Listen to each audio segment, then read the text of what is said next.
Gubernur DKI Jakarta Anies Baswedan menerbitkan peraturan gubernur pada masa PSBB transisi.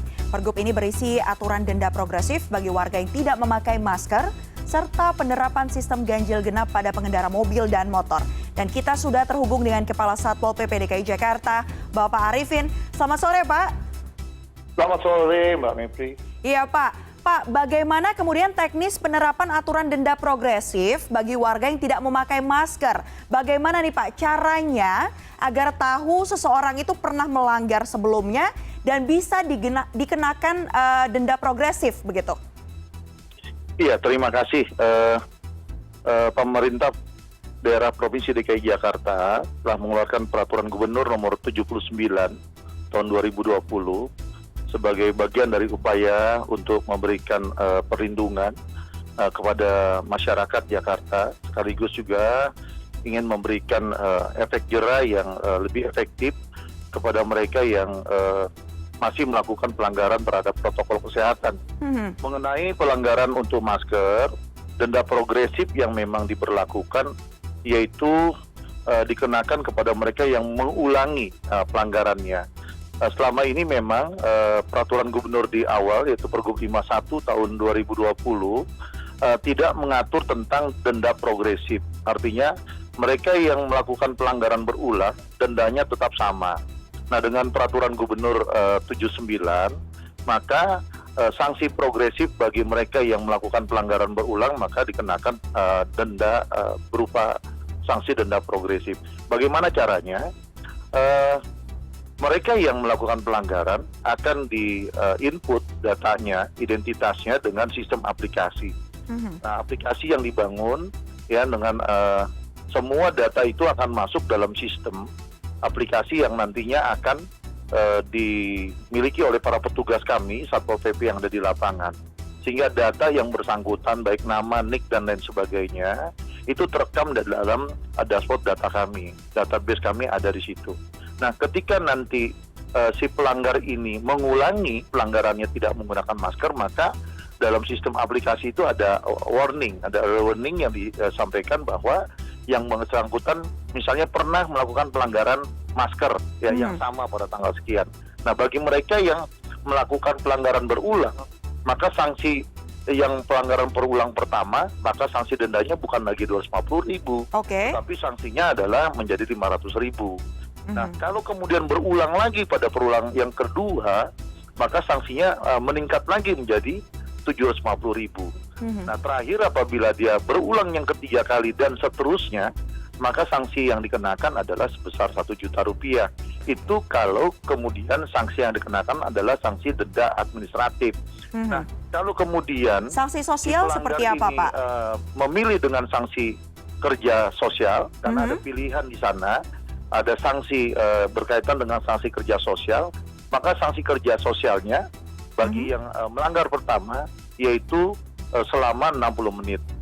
Nah, kalau dia berulang yang pertama, maka dia akan dilipat kalikan menjadi 120 menit dan seterusnya seperti itu. Oke, untuk jika sanksi sosial, nanti untuk melakukan hukuman tersebut teknisnya seperti apa, Pak? Untuk menjalani sanksinya? Yang bersangkutan kalau untuk kerja sosial, sebagaimana yang selama ini sudah berjalan, mereka akan menggunakan rompi warna orange bertuliskan pelanggar PSBB.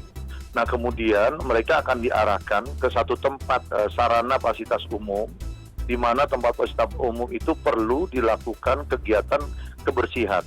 Ya, apakah itu sifatnya sarana umum jalan, trotoar, kemudian entah taman ataupun saluran, ya. Jadi mereka akan melakukan pekerjaan-pekerjaan yang berhubungan dengan membersihkan sarana publik, ruang publik. Oke, Pak Arifin, kita kembali membahas soal denda yang diterapkan. Itu berarti saat melakukan pelanggaran pertama kan 250.000, yang kedua itu 500.000 ya, berarti kumulatifnya 750 begitu ya Pak ya?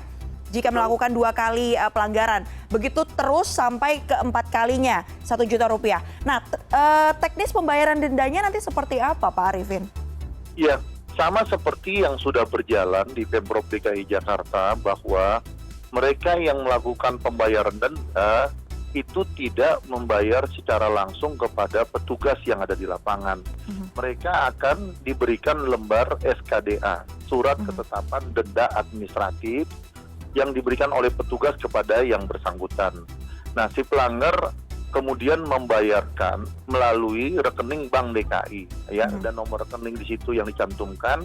Dia bisa bayar melalui ATM terdekat, ataupun kalau kami melakukan operasi tertib masker itu, kami juga bekerja sama dengan Bank DKI, sehingga menghadirkan layanan Bank DKI Mobile, ya, dalam bentuk mobil. Mereka bisa melakukan pembayarannya di tempat di mana kami melakukan operasi. Bisa juga kalau dia handphonenya mempunyai banking, e-banking, dia juga bisa melakukan pembayaran langsung. Intinya bahwa petugas kami di lapangan tidak diperbolehkan ataupun menerima uang cash dari pembayaran sanksi yang dikenakan. Oke, Pak Arifin, terakhir ini ya, penerapan denda seperti ini sebenarnya juga sudah dilakukan pada peraturan-peraturan sebelumnya. Tapi kita bisa lihat bahwa masih ramai nih orang-orang yang tidak mengenakan masker di tempat umum. Tidak hanya di restoran, kemudian ada juga yang di tempat wisata begitu. Bagaimana kemudian optimisme dari tim Satpol PP ini untuk bisa benar-benar melakukan penindakan agar tujuannya tercapai? Bukan hanya jumlah denda yang masuk atau jumlah uang yang masuk begitu yang tinggi, tapi artinya di sini adalah pelanggarannya berkurang. Karena itu kan tujuan utamanya ya Pak ya. Tidak ada lagi masyarakat yang tidak pakai masker di tempat umum. Bagaimana kemudian caranya untuk memastikan bahwa kali ini benar-benar dilakukan dan benar-benar bisa efektif? Iya, strategi kami dalam hal pendisiplinan dan juga penindakan hukum untuk mereka yang melakukan pelanggaran masker. Yang pertama bahwa sasaran yang akan terkena tindakan pendisiplinan adalah mereka yang tidak membawa masker. Jadi beraktivitas di luar rumah tidak membawa masker ataupun tidak menggunakan masker. Yang kedua, mereka yang membawa masker tetapi tidak menggunakan maskernya. Biasanya kalau ditegur ada di kantong saku, di dalam tas dan lain sebagainya. Kemudian yang ketiga, sasarannya adalah mereka yang menggunakan masker tetapi penggunaan maskernya tidak sesuai dengan ketentuan protokol kesehatan. Tentunya menggunakan masker itu harus menutup hidung, mulut sampai dagu. Nah, ketiga sasaran inilah pelanggaran ini yang tentunya akan menjadi penindakan pendisiplinan kepada mereka. Di sisi lain, tentunya berapapun besar denda yang dikenakan, seperti yang saat ini dikenakan dalam bentuk denda progresif, kemudian seberapa banyaknya anggota petugas Satpol PP di lapangan, ya tentu tidak mungkin bisa menjangkau semua pelanggaran.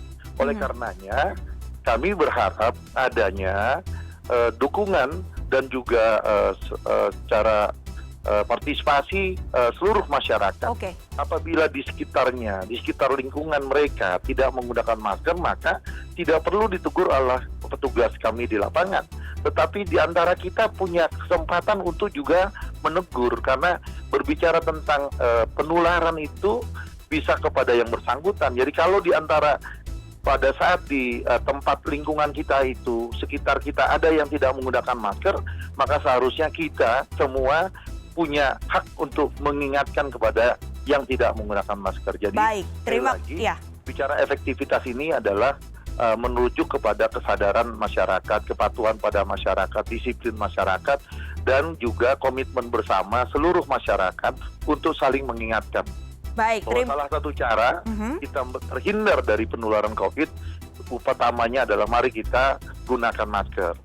Baik, terima kasih banyak Pak Arifin sudah bergabung bersama kami. Lagi-lagi tadi kita pertegas lagi ya Pak ya, yang penting adalah kesadaran bahwa menggunakan masker itu tidak hanya untuk melindungi diri kita sendiri, tapi juga melindungi orang lain begitu ya Pak ya. Petugas akan menindak, tapi masing-masing dari kita punya perannya untuk memutus mata rantai penyebaran COVID-19. Terima kasih banyak Pak Arifin sudah bergabung bersama kami sore hari ini.